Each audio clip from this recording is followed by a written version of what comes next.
guide into discoveries, coming to you live from the heart of America to around the globe via the World Wide Web, satellite, and podcast. Let's journey together into the realms of the known to the unknown in search of enlightenment, knowledge, and truth.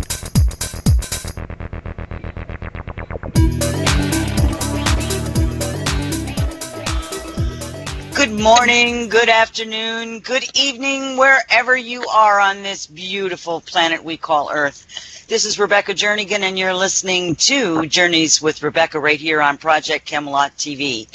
We have a really fantastic guest for you today. His name is Ben Mezrich. He's the author of the book that we're going to be talking about today called The 37th Parallel. Now, I want to add here that he is more than just an author of this book. He's a multiple New York Times best-selling author. I'm really a privilege, really, to have him here. Now, Ben's here to tell the true story, the true and mysterious story, I guess you could say, of a gentleman that we're going to come to know as Chuck Zukowski.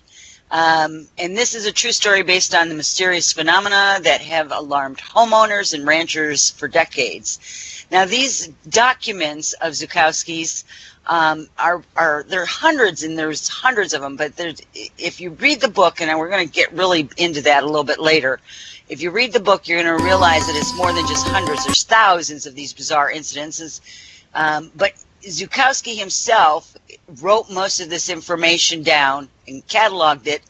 But these are incidents of cattle mutilations and UFO sightings along the southern borders of Utah, Colorado, and Kansas. They also stretch far beyond through the heart of America, actually all across it. So this is really just going to be a fantastic show. There's going to be a lot of things that we're going to talk about you may know about, but maybe you have forgotten about, because I know there sure was some stuff in here that I learned about, or relearned, I should say, kind of ignited that passion again. It's a really cool book, and it's really great to have Ben here with us. I want to also remind people that if you have questions for Ben today, please put them in the chat box in all capital letters, so we know that there's a question. And Brian, my engineer, will forward those to us. He may break in, I don't know, however he wants to do that, so that we can get your questions answered, because this is the time to do it, because this is going to be a really, really great show. And without further ado, let's welcome Ben to the show. Hi, Ben. Hi, how are you? Thanks for having me. Hey, you know what? It's absolutely fantastic to have you here. This has really been a really fun book to read. I have to tell you, I didn't get through every single bit of it, but I got through, like, I'd say 90%, 95% of it, still reading it. Some of it I had to go back and reread, because it was, the geography of it itself was like, okay, I got to put myself in that place again. I mean, this guy covers Area 51 extensively. The hum in New Mexico. He talks about the cattle mutilations and the ranchers. Now, some of these are the stories that didn't make it to mainstream, or that didn't make it to the newspapers, perhaps. Some of these may have been stories that people didn't share, except for with the detective and things like that. But my curiosity is here, as I'm looking at your list of all your books that you've written, how did you even get to the point of writing this book? It's actually based on a true story documentary of Chuck Zukowski's work. Yeah, well, I mean, I write true stories. You know, I wrote the book that was the movie The Social Network, and the book was the movie 21. And I never set out to write about UFOs. I didn't sort of have any knowledge for that much. I wasn't really a believer. I would call myself, I was a skeptic. I was intrigued by the story of Chuck. I had been told about Chuck. Chuck was a reserve sheriff's deputy in Colorado who had lost his job after investigating a cattle mutilation. I knew nothing about cattle mutilations. I was interested in Chuck because he had this obsession with UFOs.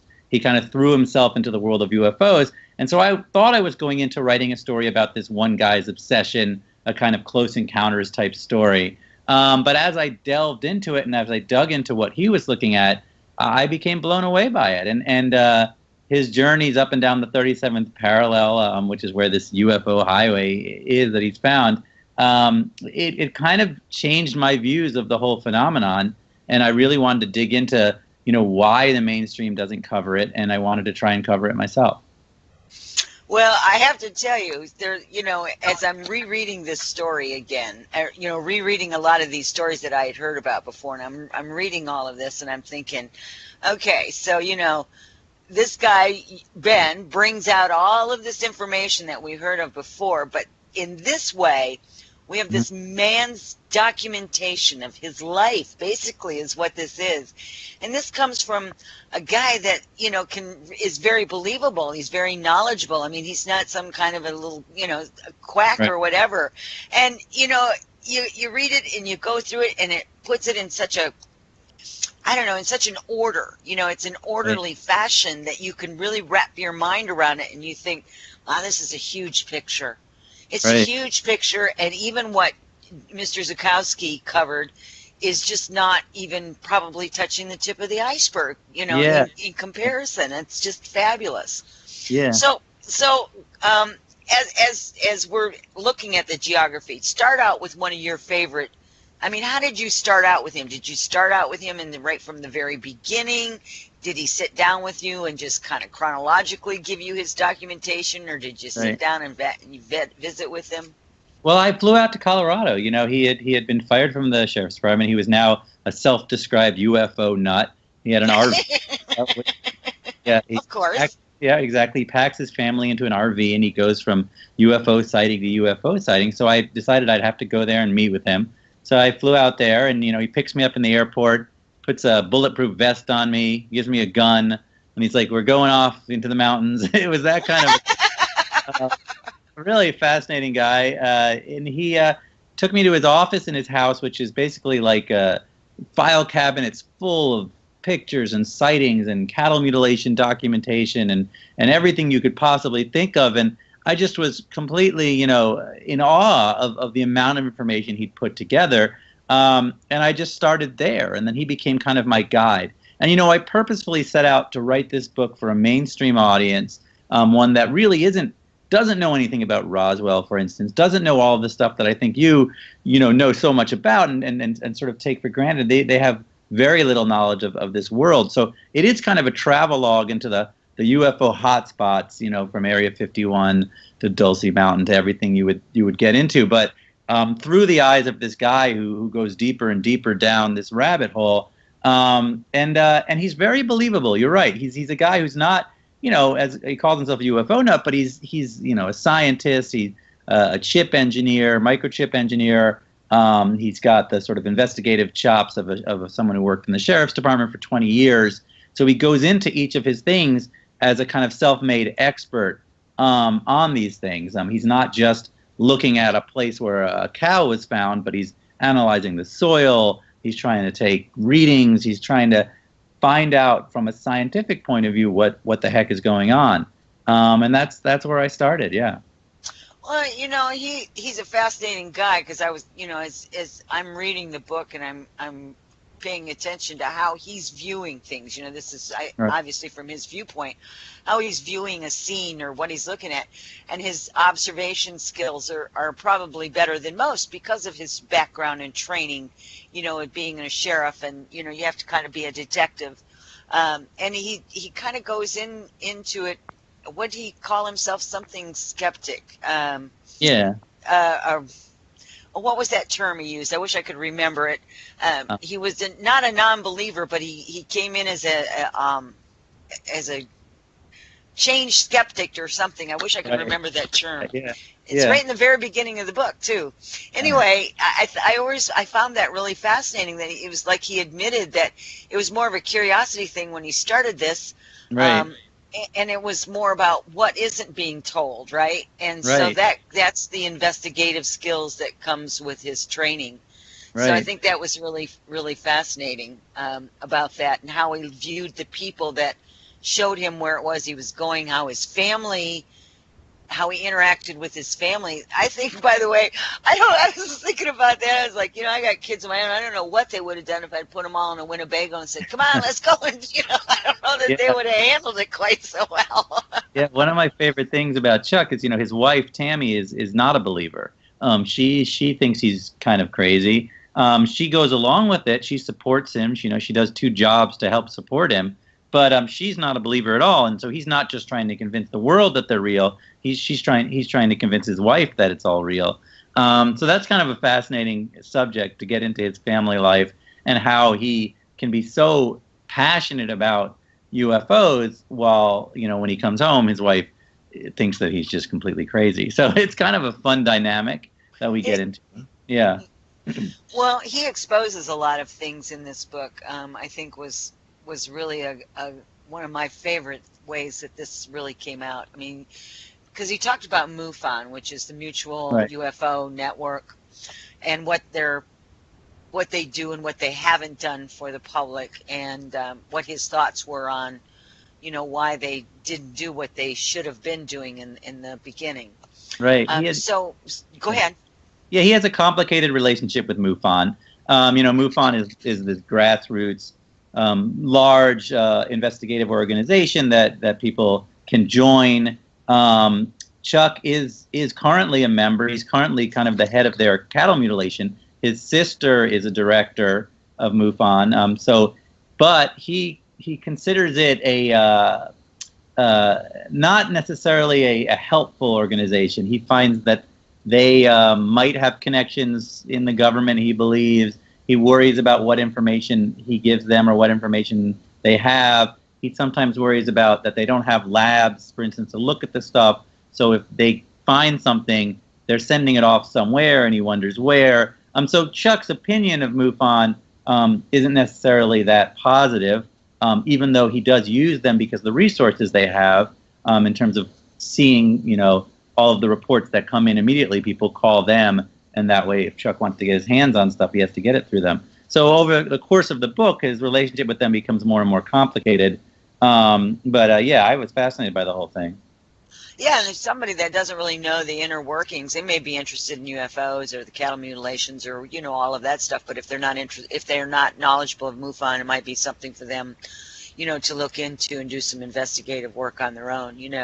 Right. These shows are not meant to give everybody all the information, just dump it in their lap. We're supposed to be piquing their interest too, so that they go out if they find something that they like what you say or what you've presented in the material you've presented in the book, that they go and do their own research as well. Right. That's the whole point. So let's talk about the cattle mutilations. Through the years, there's been, thousands of reports of these cattle mutilations. Right. Cattle mutilations is one of the phenomenon that really drew me into this story. So since the 40s and even earlier, there have been over 10,000 cows and horses found lying on their left side, usually, missing organs, missing eye and tongue and heart and lungs. The bodies are completely drained of blood. There's no blood at the scene. There's no scuff marks. There's no marks of predators. All of the cuts are surgical and usually circular. Some of these cattle have been found dropped from a height. And it got to be such a big phenomenon that in the 70s, 3 state governors petitioned the Attorney General of the United States demanding an investigation. The FBI was called in. The FBI involved 100 agents over a 10-year investigation, and no one's ever been arrested. They came to no real conclusions. They couldn't find anything. And it's a weird thing. Now, Chuck himself started to think this is UFO related. He believes it's a UFO involved thing. That's what ended up getting him fired from the sheriff's department. The El Paso department in Colorado didn't like someone who is a sheriff, a reserve sheriff, talking about UFOs. And so they got rid of him, and Chuck continues to investigate cattle mutilations to this day.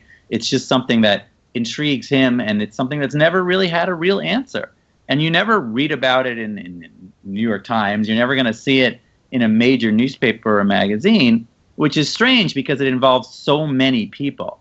So many ranchers, and I spoke to a lot of ranchers who are devastated by this. They lose horses, which are part of the family. They lose cows, which are expensive for them, and the animals are brutally murdered, missing parts and no blood. So it freaks a lot of people out. I don't know, whether you can say it's UFO related or not. I think that isn't something that's clear to me, but it's certainly something that isn't explained yet. And I say, it's a centerpiece of the book. Well, one of the most gripping stories you had about the cattle mutilations was one of the first ones in the book, where um, the horses, they found the horses at that lady's ranch, and the dog, her Right. dog that was, and there was one horse that was left, and it was drooling and doing all kinds of weird things, and it was Yeah. just acting all kinds of, frightened and scared, like it had seen something that Right. was not normal for it to see or experience, or whatever the case may be. I don't, I can't speak to it. I wasn't there, Right. but, and the Yeah. dog the same way. And Right. they left with marks on them as well. There were marks on the horse, and if I'm not mistaken, I remember that the dog too, and there was high EMF readings Mhm. on the dog, but not on the horse. Right. That's indicative of something, but the EMF readings is what was really curious, is that he was taking out an EMF reader to begin with, to these cattle mutilations, and running tests on them, and marking each specific spot, and he felt the grooves. I think, wasn't it in the bones? He was feeling the Yeah. grooves in the The bone. bones along the rib cage seem that they have grooves in them. The dog was so traumatized it won't leave the house anymore. It had some sort of a mark, a wound on it. The other horse, there was a third horse that wasn't touched essentially, but had a couple wounds on it and was so traumatized that they ended up having to get rid of this horse. It was creepy, and they months later did also see what appeared to be some sort of a black helicopter over their ranch. And most of these cattle mutilations are usually followed by some sort of sighting of black helicopters. So there's some sort of investigative agency that's looking into this as well. But it's a weird situation, and Chuck has seen many of these, but this particular one is what ended up getting him fired. Well, let me ask you this, because it just dawned on me that when you said that about the black helicopters, now those black helicopters being seen Mm-hmm. after the people report it, or are they being seen even before the people report it? Well, you kind of have both. You have both Okay. situations going on. You also have a lot of aerial phenomenon, a lot of UFO sightings in the areas of cattle mutilations.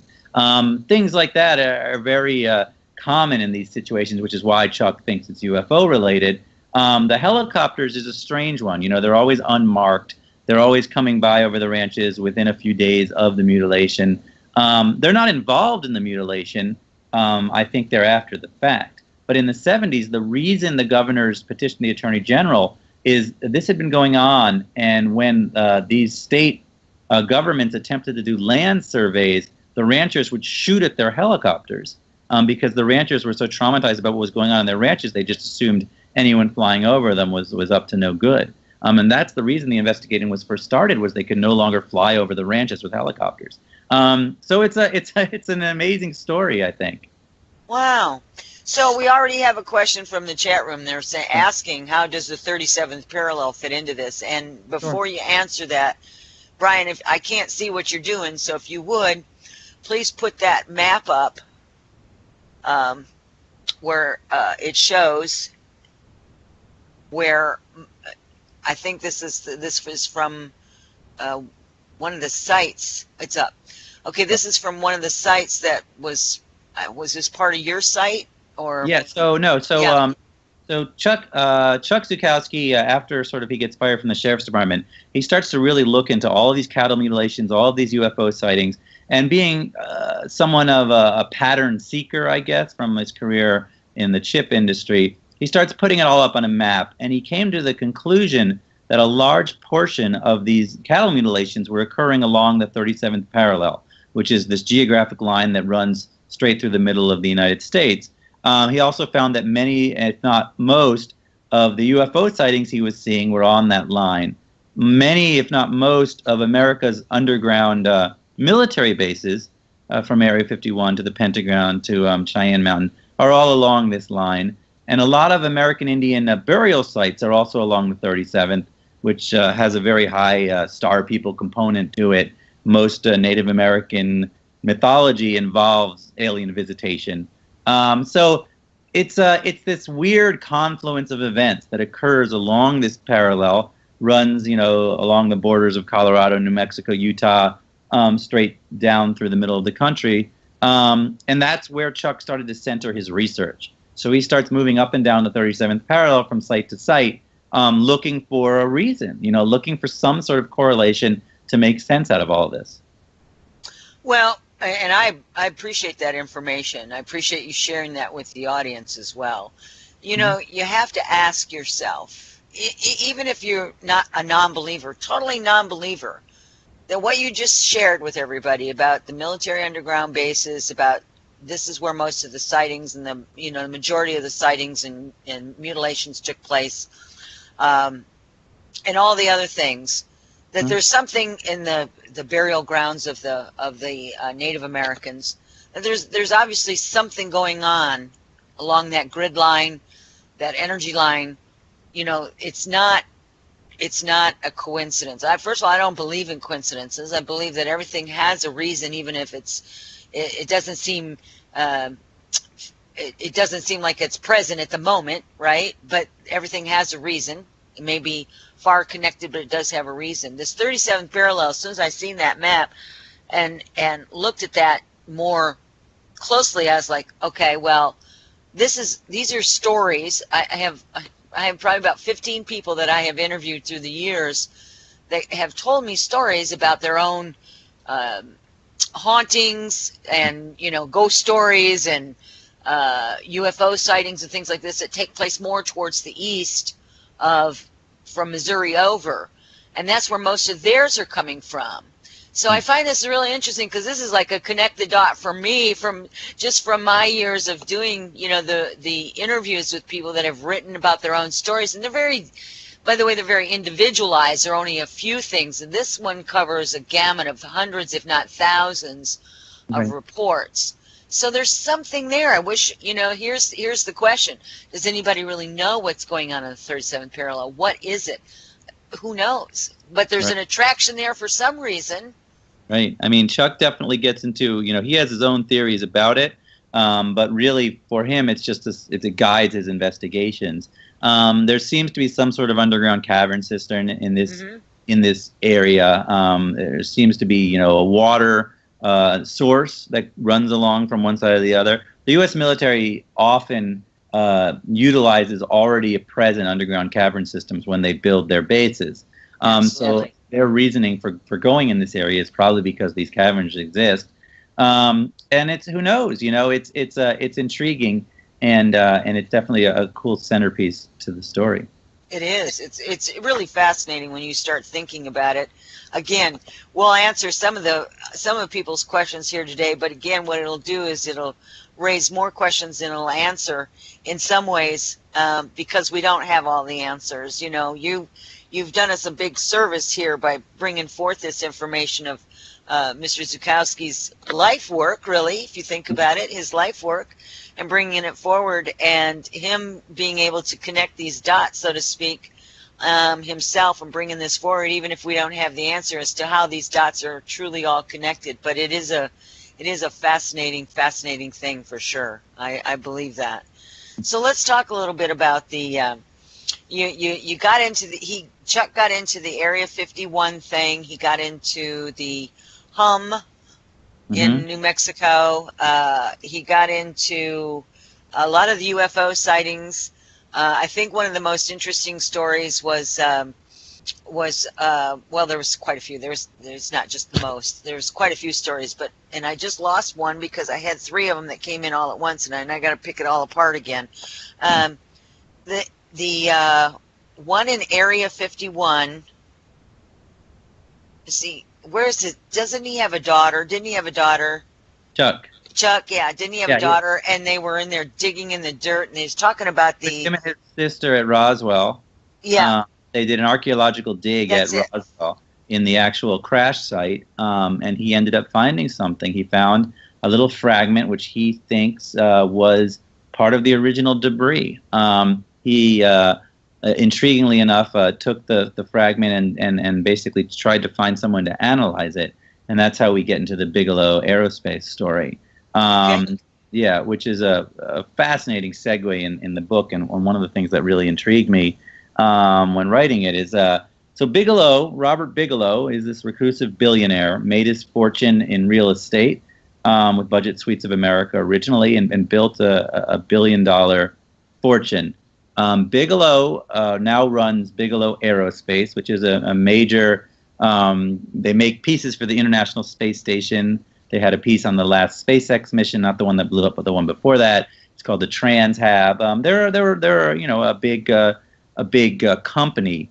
Bigelow, throughout his life, has been into the UFO thing. Has spent a large part of his fortune attempting to either prove or disprove the existence of UFOs. He funded something called the National Institute of Discovery Science for many years, which hired a bunch of real scientists to attempt to look at UFOs and UFO sightings and to try and find the truth. He bought Skinwalker Ranch, which was a strange ranch in Utah where all of these bizarre phenomena were going on. It was called Skinwalkers, which are the American Indian. They steal your soul. They're shapeshifters. They look like animals. A lot of UFO sightings, cattle mutilations. Bigelow bought it, put up a fence, and then installed a bunch of scientists there. Anyways, when Chuck found a little piece of material, he put out a press release at Roswell saying, "I found a piece of what I think is the original debris. Will anybody help me analyze it?" He was contacted by Bigelow's people. They have a lab where they analyze UFO stuff. They took his piece, they analyzed it, they sent him a response saying that they could not figure out in their entire catalog of known products, this did not match anything. They didn't have any, it wasn't a smoking gun, they couldn't say that it was alien or whatever, but they had no answer as to what it was. And then they stopped all contact with Chuck. Chuck became very suspicious of them. Chuck believes that Bigelow is involved with reverse engineering alien technology, and that, there are a lot of conspiracy theories about Bigelow. I personally think that Bigelow is more a good guy than a bad guy. I think that Bigelow is really attempting to find the truth. He's a true believer, but wants to use science and use his fortune to find real answers. People in the UFO world think that Bigelow is working with the Defense Department. He is working with NASA, and this is a really interesting thing. The FAA, that our American pilots are all involved with, they have a manual. In the manual, if you look in the manual, if a UFO is seen by a pilot, if a pilot sees something they can't understand, they don't report it to the FAA. They don't report it to the United States government. They report it to Bigelow. And this is fascinating to me, that a private company is now the person that our pilots are officially supposed to report UFO sightings to. And this is in the UFO manual. The UFO manual, I reprinted this page in my book, The 37th Parallel, so you can see it for yourself. It's a wild thing. So obviously, it used to be the U.S. government investigated UFOs. Now we have essentially outsourced that to Bigelow. And that's a really cool kind of connection to the whole story. So whether Bigelow's a good guy or a bad guy, remains a question, I think. I think that he has a lot of information, thousands and thousands of files, because he was running, he still runs his own investigations, well-funded, Men in Black, essentially. These are the people who will go in and seek this stuff out, and they have the means to do it. But he doesn't, publicize his information. His information is not available to the public. He shut me down. I had a source inside his company, so I was able to get some really amazing information. But all my attempts to get him to talk to me were all shut down by his publicity people, because his company has all these relationships with NASA, because they're building real things for the space station. They can't be seen as being kooky, or whatever you want to call it. So they have to kind of hide their true purpose, which involves the UFO studies. Wow. Yeah. It's a wild segue into the story that fascinates me. I love writing about sort of these underground secret things, and this is clearly something that has never really been publicized, although you can find a little bit here and there on the internet about it. But the FAA thing was just stunning to me. That is stunning. I've heard stories. I don't know why we got some feedback there. I've heard a lot of stories where airline pilots anymore are not, they just don't report it. So it's interesting to note that there actually are, but it's just not, to any official capacity, Official that it's capacity, all unofficial. You're talking about right? unofficial back channels. Absolutely, and it's written right in their manual. If an airline pilot reports it to the FAA, they'll get fired. If they report it to their own bosses at the airlines, they'll get fired because everyone will say your pilot is crazy. But if they report it to Bigelow, he sends a team out to investigate. Well, and I think that's interesting. So let me ask you a question about that. It seems how Bigelow's got all this money, and he's done all these things. Do you think he could be part of what's going on with the black helicopter thing? I mean, it's who knows? He definitely would send. Chuck believes that. So Bigelow also had a relationship with MUFON. Bigelow did their Star Team program. MUFON had a Star Team program where the best investigators would be called on for important investigations. They would be funded with a stipend and given equipment. Bigelow was paying for that. He then decided to cut off the Star Team program because he thought that MUFON wasn't a scientific enough organization, that they weren't professional enough to work with. But Chuck's belief is that he uses MUFON to get the information, to hear about the sightings, but then sends his own team. Chuck says that many investigations that he's done, Bigelow's people already have been there or already on their way there, and that information was going through MUFON. So Chuck is very suspicious of it all. Well, and I can't say that I wouldn't be either in his position, honestly, because that was my first thought, was that, well, if we've got this private contractor basically, and he's got all this money to build all these things, and maybe he is back engineering, who knows? But the thing is black helicopters, if he's got the permission from somebody, right? If he's the go-to guy for any investigations by airline pilots or whatever, then you got to know he's got, some free reign there where the rest of the public or people would not have. So it's something to maybe think about, Hopefully we can find some answers to that. Sure. Yeah, it's bizarre and it's intriguing, and I was excited to sort of get into it as much as I could. Well, and I'm sad for you though that you weren't able to get any more information from that part of it. But I guess it's that whole idea, and it really kind of upsets me, is about the need to know. I guess you didn't need to know, so you didn't get the information, right? And like, who decided that I couldn't know that, right? But it is what it is. I get a little bit on a soapbox with stuff like that, Ben. My bad. Anyway, so we've got the cattle mutilations, and you kind of explained that really well as far as how that, what kind of the chain of command is where people would be, they contact somebody, usually their local sheriff or police department when they find that. Right. And it is sad to watch I've seen just a gazillion pictures of these animals that afterwards, it really is just, it's just really awful. Right. So, all right. So my producer, Brian, wants to know why Chuck was fired and did some incident. I think you talked about that incident. Yeah. What was the incident and why he got fired? Yeah. So while Chuck was a reserve sheriff's deputy for many, many years, decades, he always kept his UFO hobby separate from his job as a sheriff.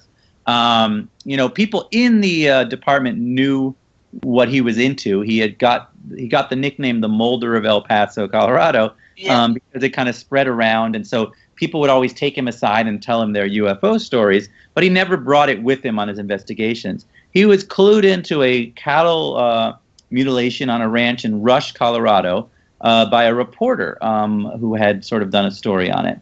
So Chuck went out there and interviewed, the rancher, was doing his investigation when a local news team came and wanted to interview the rancher.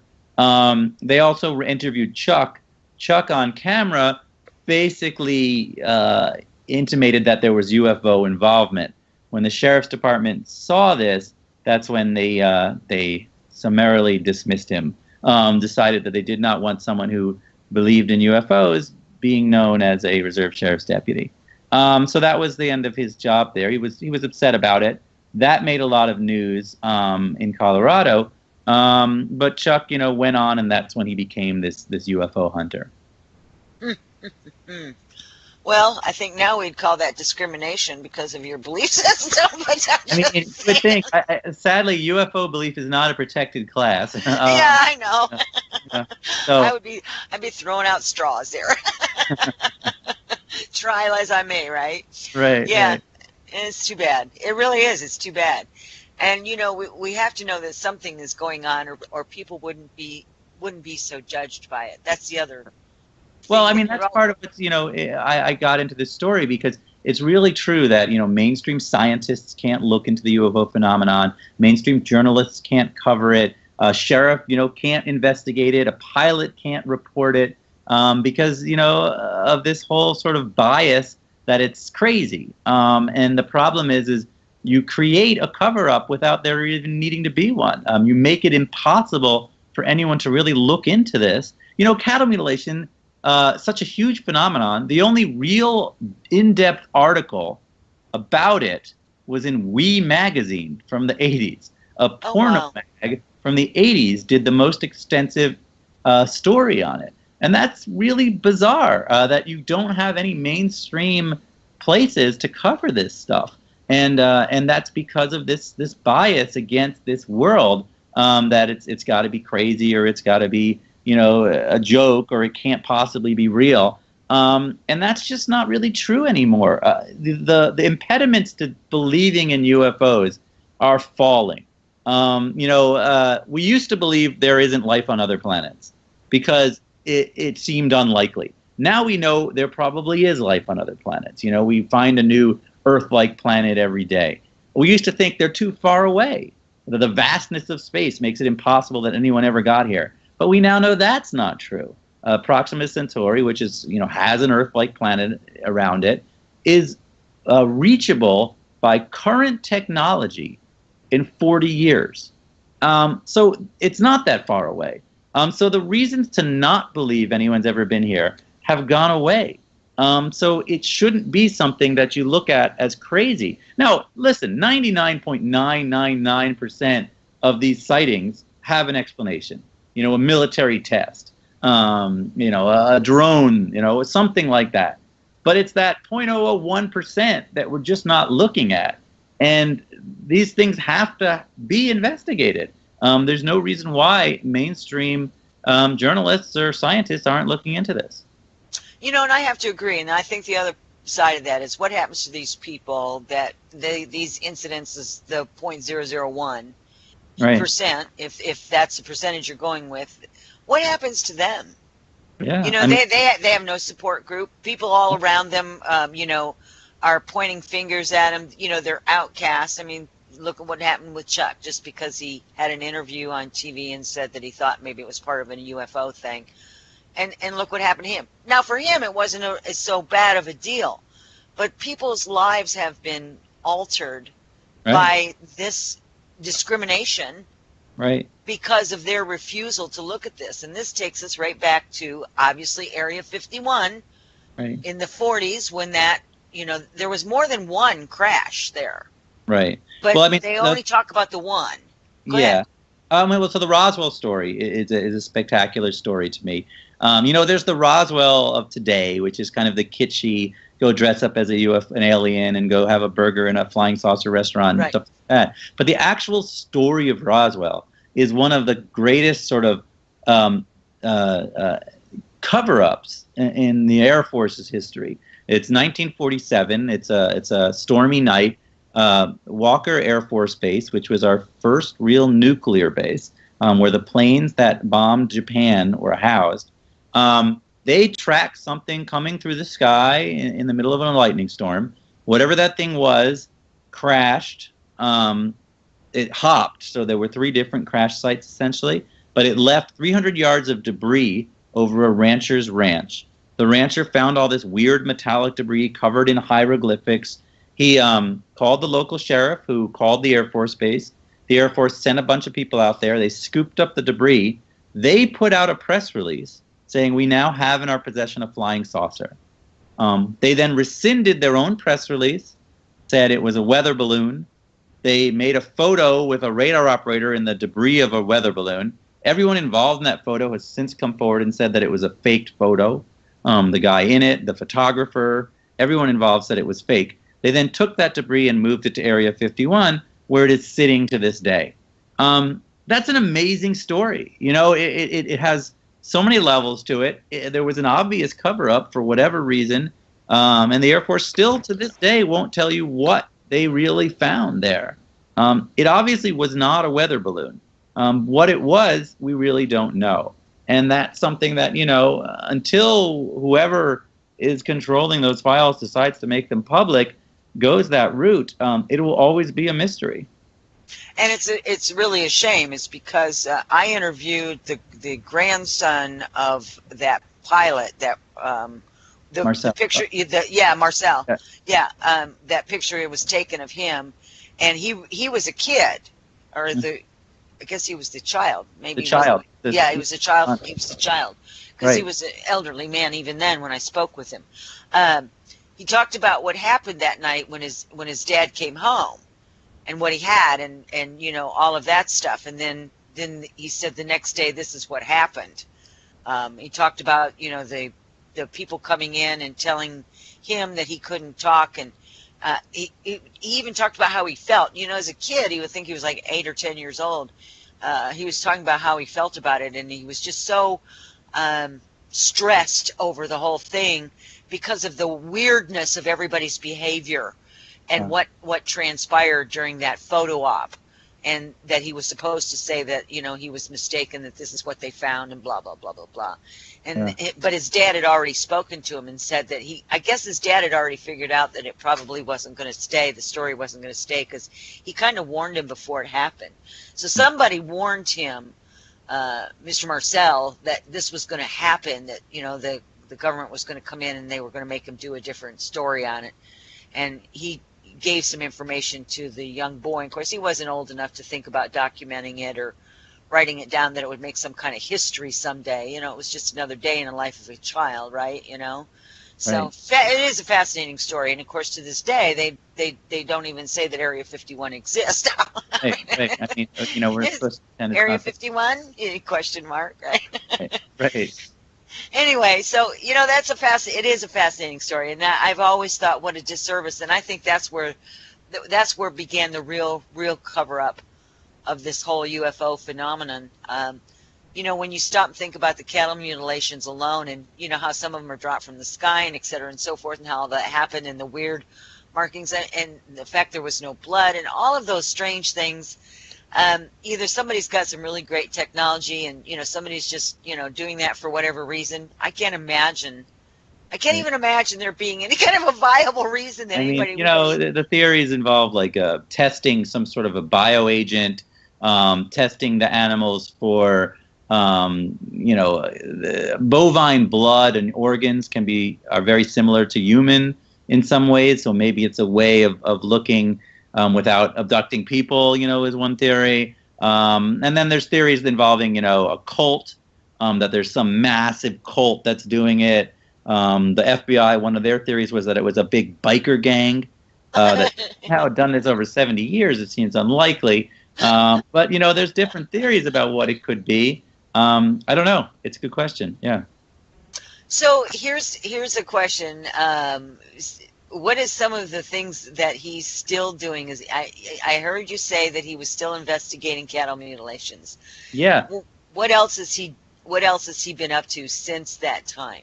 Well, Chuck has delved wholeheartedly into this, documenting the 37th parallel, going from site to site, talking to as many people as he can. If someone sees something, and he tries to get there first. He's got a lot of great equipment now he's put together. So, I mean, in terms of this world, this is what he does. He doesn't make any money at it yet. He's really just trying to really get the truth out there, looking for a smoking gun, essentially, looking for real proof. But that's what he does. He's out there in the field, essentially, trying to get as much information as he can. Well, as I'm looking at this story, and based on what some of the other stories that you've done, how did your publisher feel about you doing a story like this? Sure. this was an interesting situation. So I sold the movie before I sold the book. It's going to be a movie with New Line Pictures, and the guy Beau Flynn, who produced San Andreas and a lot of other movies, is producing it. And so after I'd met Chuck, I thought it was fascinating. I wrote up a proposal and sold the movie with the proposal, and then sold the book off of it. My publishers know me. I've worked with the same publisher for a couple books now, and I do these big true stories that often have a movie attached or a movie developed from. So I think the UFO thing was intriguing to me. I've discovered as this book has come out, it's very a lot of people love this topic. So even though it's kind of mocked and ridiculed from a scientific or a mainstream point of view, people really gravitate towards it. Almost everyone either has an experience or knows someone who had an experience. At this point, polls show that half the country believes in UFOs that we've been visited. So there is a big audience for this sort of thing. It just hasn't ever been covered, I think, in such a mainstream way. So it will be intriguing to see the response as time goes by and as the book continues to go. But the publisher was all in. They were very excited about it.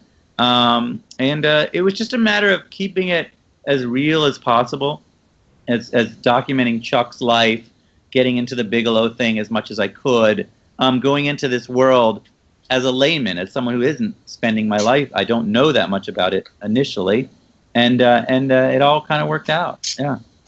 Well, let's talk a little bit more then about some of the more specific events that took place in Chuck's life. By the way, when do you think the movie will be out? Well, I mean, we'll make it. We were in the process of attaching a screenwriter right now, so someone has to write a screenplay, and then we will shoot it next year, and then it would come out in 2018. That's the goal. Well, you'll definitely have to have somebody get a hold of me on that so I can promote that for you. I'll go see it myself. Yeah, it will be cool. Yeah. So, I talked to you a little bit at the beginning of the show about how some of these incidences that Chuck had talked about is things that I had since forgotten. I'd learned about, read about, heard about, whatever the case may be, researched on my own. I'd like for you to talk a little bit about the Manhattan Project, because that one is a big one. Yeah, so one of the things people often say when you say, there's a cover-up, or they say, well, the U.S. government isn't good at things like that. They can't keep secrets.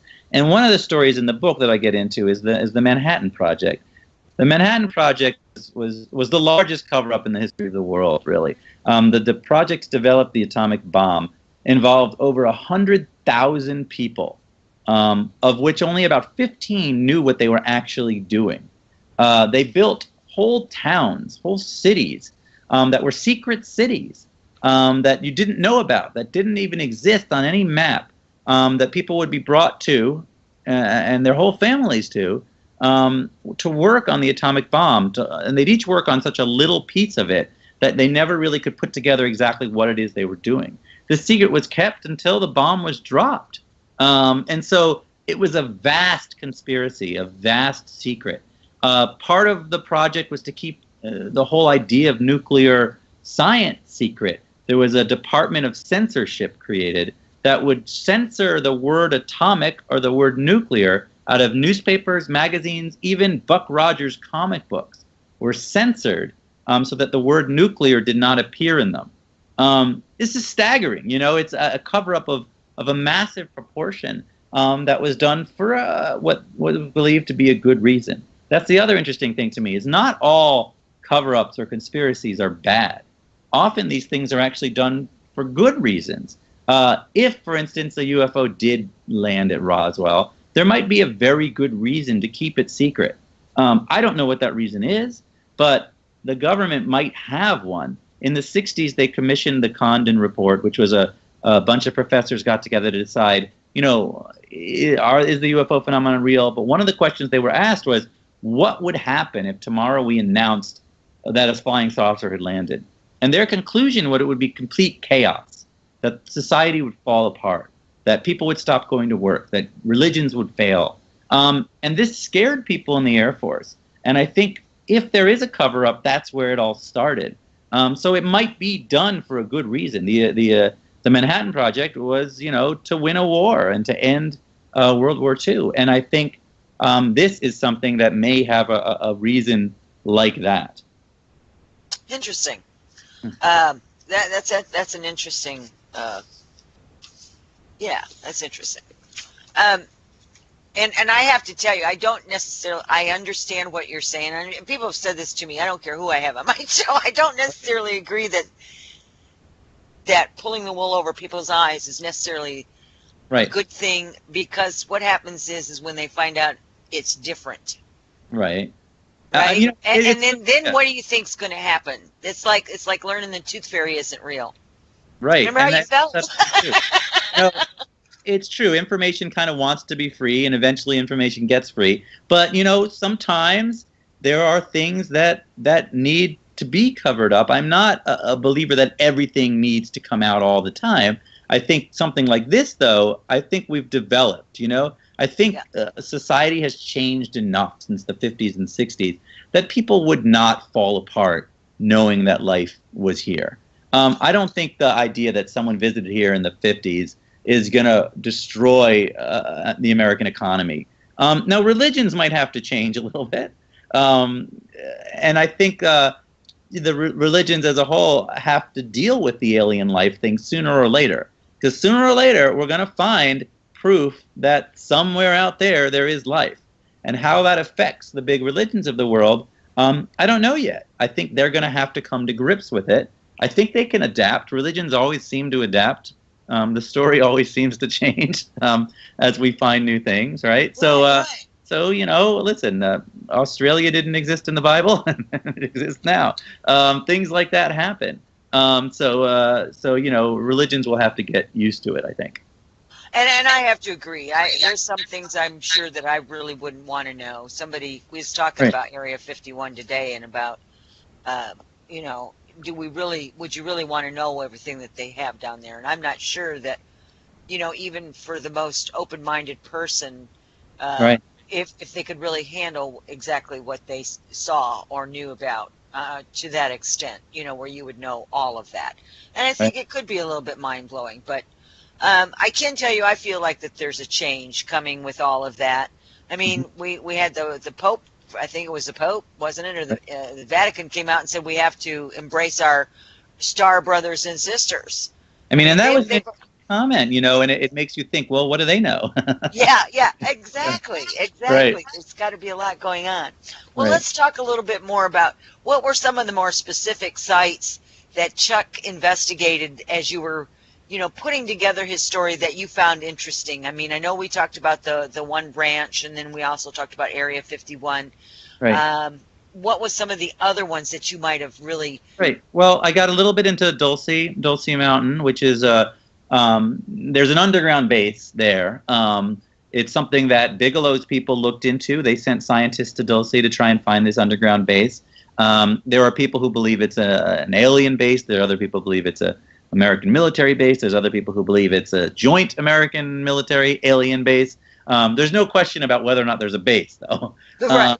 And Chuck goes there looking for something. He had a sighting there himself when he was researching something. So that is definitely one of the places that's in the story. I get into the hum in Taos. I think that is an intriguing story about this whole town that hums. A percentage of people there can hear this persistent, annoying humming noise. It's investigated numerous times in history. There are certain theories about it. It involves some sort of underground drilling or some sort of alien phenomenon. We go to Sedona in the story, where there are the vortexes, which is kind of a Native American thing, but there are these vortexes that kind of open up, and you'll be driving in the middle of the night, and something will some sort of energy field occurs there, and Chuck goes to look at that.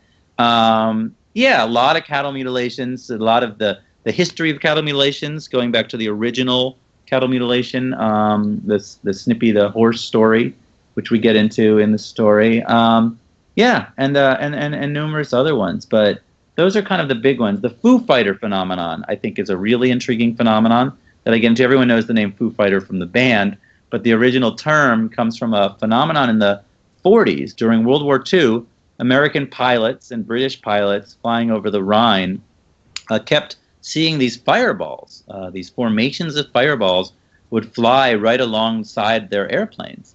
And it got to a point where the New York Times ran a cover story. What are these Foo Fighters? Are they some weird German weapon? After the war, when we captured the German scientists, we interrogated them and asked them what these fireballs were, and they had no idea. So it's something weird happened. Roswell happened shortly after that. So the first flying saucer that Kenneth Arnold saw was a year after the Foo Fighter phenomenon ended, and then shortly after that, within weeks, you have Roswell. So that to me is a flag that if something was going on in that time period, those three things are probably related. But that's a phenomenon that, to this day, the fireball type of UFO is still something that's seen here and there, and what it is, we don't know. Yeah, I interviewed Dr. Lynn Kitai, and she wrote the book on the Phoenix Lights and how many people had actually witnessed that and how she witnessed it. And she got under a lot of scrutiny over that book. I mean, I think she was, I can't remember what kind of a medical doctor she was now. It's been many years ago since she wrote that book. But it was a fascinating read in as much as watching what happened to her town and all the people around it. But that's still another one that's, on the books is the Phoenix Lights, because so many people witnessed it. Right. And there again, that incident over there in California, I don't know if Chuck talks about it in his book, I can't remember, where there was all that open fire into the sky for I don't know how many hours. Our military went out and was just blowing up the sky. And I can't remember what their cover story was now, but people think that they were firing upon a UFO. Right, that was a missile of some sort that went on the wrong direction or something like that was the idea. But yeah, I mean, these things happen again and again and again where you have sort of, some sort of event or some sort of, sighting. And if it were anything other than UFOs, all of these witness accounts would lead to some sort of investigation. But in the world of UFOs, witness accounts don't mean anything. So it's intriguing, It would be enough to convict someone of a crime. You have 100 witnesses to something, but it wouldn't be enough to have you look at whether or not there was a UFO. Interesting correlation there. I like that, Ben. Right. I didn't think about it that way, but that's very interesting. Yeah. So again, we're going to bring it back to the 37th parallel. All of these events, most of these events that have been documented, again, and we were talking about the Dulce bases, the underground bases, we're talking about the military underground bases, we're talking about cattle mutilations, and then this 37th parallel. Isn't that event that I was talking about over there in California along that same line as well? I believe so. Area 51 is, the Taos Hum is, all of these things occur. Dulce is, they're all in the 37th. And it's an interesting way to look at it. It's a way to sort of correlate it all if you want, and that's essentially what Chuck does, yeah. Well, and I really enjoyed the story on how he actually put that all together to begin with, where he was, in his office and he put that map up, and right. he was just actually just kind of making a map for himself of where he's been. Right. I mean, he was working on a map of his own investigations, and then there was an earthquake in Colorado near him on the 37th parallel, a second earthquake in Virginia, in Washington, near Washington, D.C., on the same 37th parallel. That got him intrigued by the idea that these two things, whether they're related or not, the fact is they were in the same sort of geographic line, and that's when it sort of clicked to him that all these things he was looking at were along the 37th. And so it was an interesting sort of moment in his life. And that's not to take away from all the other incidences that are reported that are not on the 37th parallel, but it does seem like the majority of events, significant events, are going along this line that goes all the way across the United States. Actually, doesn't it go all the way around the globe as well? It does. And Chuck himself hasn't really gone around the world looking into it, but I'm betting you will find a lot more if you were to continue with that line around. But yeah, it's a latitude going across the world. Yeah. That'd be interesting to see if that would correlate at all with the crop circles and stuff that they're always finding over there as well. I mean, I think that would just be an interesting phenomenon. Yeah. You've got me. I'm sure some of the audience out there is probably already starting their research now, even as we speak. I can tell you that. It'll be the sequel. The sequel to the book is going to Oh, be. yeah, there you go. There you go. Right. Well, and that's exciting, though, to see that there's a book coming or a movie coming out about this book, because it's all documented cases. This is not just, some embellishment by Hollywood, that this is Right. actual investigations and research and et cetera and so forth. Now, we have a lot of shows where I think we're getting better with some of the shows that are being produced, like the Ancient Aliens.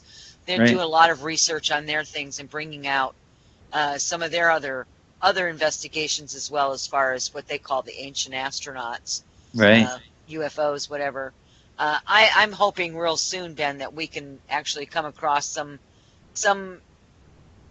pieces that will be presented that will be mainstream and get off this whole thing of, if you have 100 people that witness something, like you said, the UFO sighting, that they're all mass hallucinating. But if you have 100 people that, witness a car accident or a crime, it's all good. It's like, wow, Right. it's a little upside down, isn't it? Yes, it's interesting. Yeah, I mean, it's people have a blank spot to this. They can't see this being something real. And once you refuse to believe it's real, it doesn't matter what you're shown or what you're told.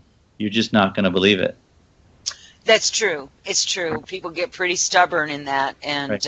And to be fair, the reverse is true too. Some people believe too much. Yeah. Sometimes you interview someone and they're believing every single thing, and then it becomes harder sort of to take them legitimately too. There's got to be sort of a middle ground. Yeah. Agreed. You have to be willing to look at both sides, or the many sides, and then draw your own conclusions. But I've come to the point in my life where I look at things, and what I know today doesn't mean that tomorrow I won't change my mind, because I may find some new information that makes what I thought was true or valid Right. invalidated. So, it's not that you lied the day before, it's just that you have new information and you're drawing a different conclusion based on the new information. So Yeah. I like to share that with people so that they themselves, understand that about whatever's going on in their life as well. So we talked a lot. He had a lot of incidences in Colorado. Colorado seems to be kind of a big place for him. Do you have any other stories that you could share with us before we go any further in this today? In terms of what of other places, or Yeah, other places in Colorado where he was able to investigate, where he found some of those things that that made it into this book. I'm sure there was a lot that didn't make it in. Colorado, it's the majority of things he's looking into the cattle mutilations, because there's a lot going on the ranches around there. So he does see numerous cattle ranches. He started bringing the carcasses to veterinary specialists at the University of Colorado to be analyzed. But it's his home base. But he would drive anywhere. Sort of, he got a report that something was happening. But yeah, it's all over that area. So his big thing really is then the cattle mutilations. I mean, not that he doesn't investigate the UFO thing, but the cattle mutilations, and they seem to be synonymous almost with each other, I guess is a good way of saying that. It's his focus. It's his area of expertise. It's the thing that he's, best at, but he's certainly, intrigued by the UFO phenomenon as well. So he's investigating both those things. Absolutely. That's fantastic. And I think that and I remember the first time I started reading and hearing about him, it was just an awful thought to think about what could have happened to these beautiful creatures. What could have happened to them. Right. And we don't even know what happens to some of the people that they find. I wonder, that's the other thing that kind of gets to me, is they're part of an untold story here. People that's gone missing, did they experience something like this, where they've never found them? I mean, it can happen. I'm not saying it does. I'm just saying it could happen. And I just think about all these things, and I think, wow, this is something that really needs to be investigated. It needs something, and I don't know what could be done. I mean, other than just putting cameras everywhere on your ranch property to figure out what happens when your cattle are out or what have you. I don't know. I don't know how you could capture something like this unless you just happen to time it just right and actually see the event taking place. Right. But that being said, it's the after effects. The EMF readings, the surgical precisions. Somebody knows something, and even if it's just a supposition, they still know Right. something. Right. The evidence is there somewhere. I mean, it's just people aren't really looking at it in the right way. The police who show up on the scene have no idea what they're looking at. They write it off pretty quickly, and they don't have an answer. No one's ever been arrested. 10,000 cases and not a single person has ever been arrested. And I think that's absolutely fascinating too, that out of all of these cases that nothing has ever come of any of it. I mean, we don't hear any follow-up on anything like that. I mean, we've heard about the stories, right? Right. But you never hear the follow-up, ever. As a Right. story, a little blurb in the newspaper or whatever. If you're an internet reader, it's a little blurb here, but we never hear the back end of it. What happened afterwards? What did they find? What was the findings? But we don't ever get that research. We don't get that information, and I think that's also a big disservice to, especially to the people that this happened to. They're cattle. They're precious animals like the horses and things. Right. It's wild. It's wild. And, if you think that it's copycats or college kids or whatever, you would think someone would mess up and leave evidence.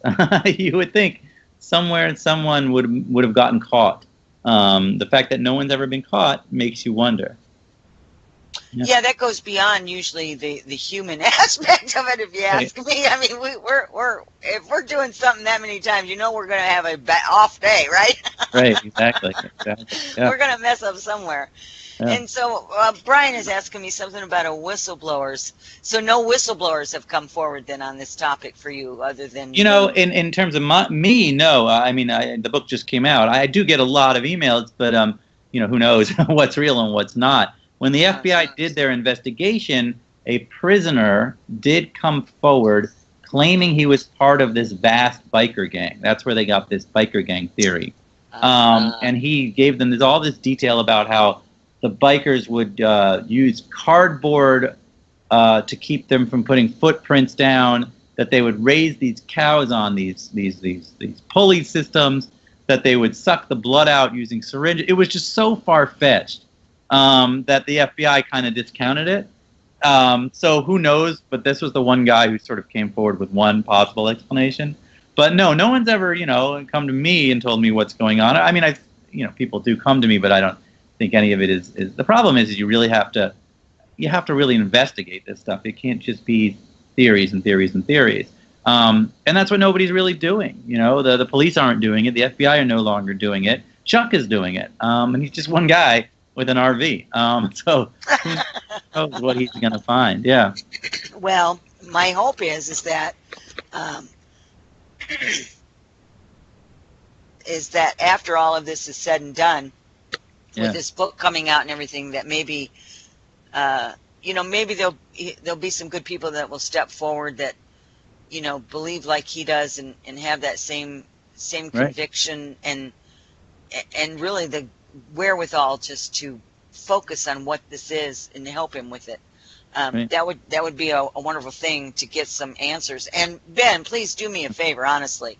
If you hear anything, I would just love to hear back from you with an update on anything. If you find some additional information, something where people could, maybe go and investigate themselves. If you find anything, I would really, really love to hear from you about that. And I'm sure my audience would as well. I'd be happy to post anything that you would send along the way. That'd be really great. Awesomeness. So, Ben, as we're kind of wrapping it up, we have a little bit of time left, but we can certainly wrap this up anytime that you're ready.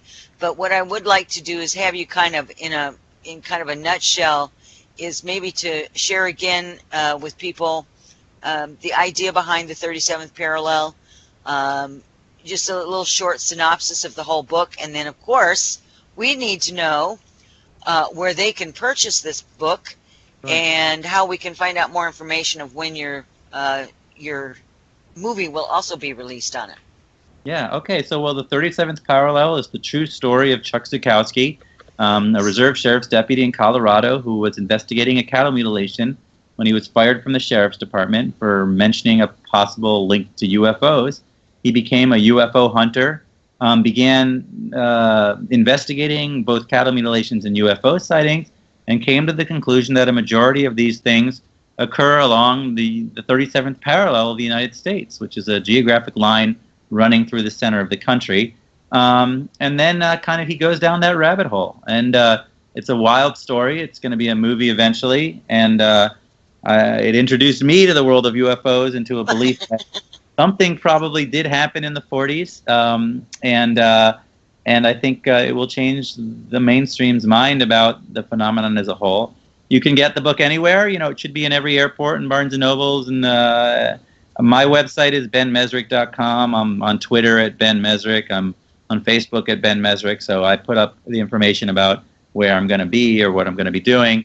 But for the most part, you know, I'm out there doing the book tour right now. So I'm everywhere. I don't really know where I am. But, bless your heart. What wild ride. Hang under your hat. You know, find me on the web, just putting my name in, and a million things come up. But yeah, Amazon is great too, and your indie bookstore, and wherever you like to buy books.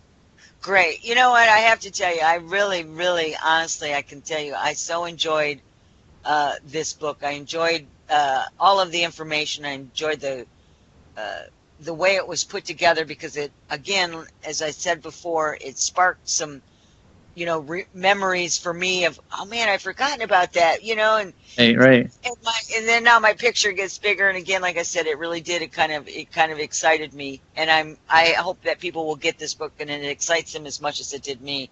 Well, thank you very much. And I hope that people continue to do their research. And Ben, this has really been wonderful.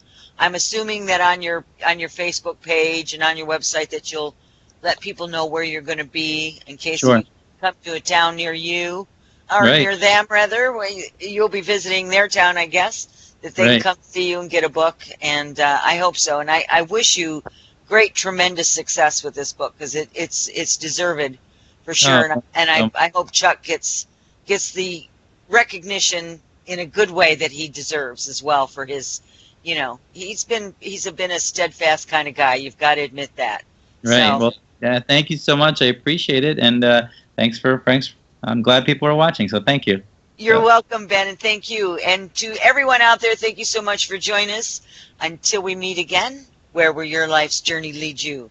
Many blessings, everyone, and good night.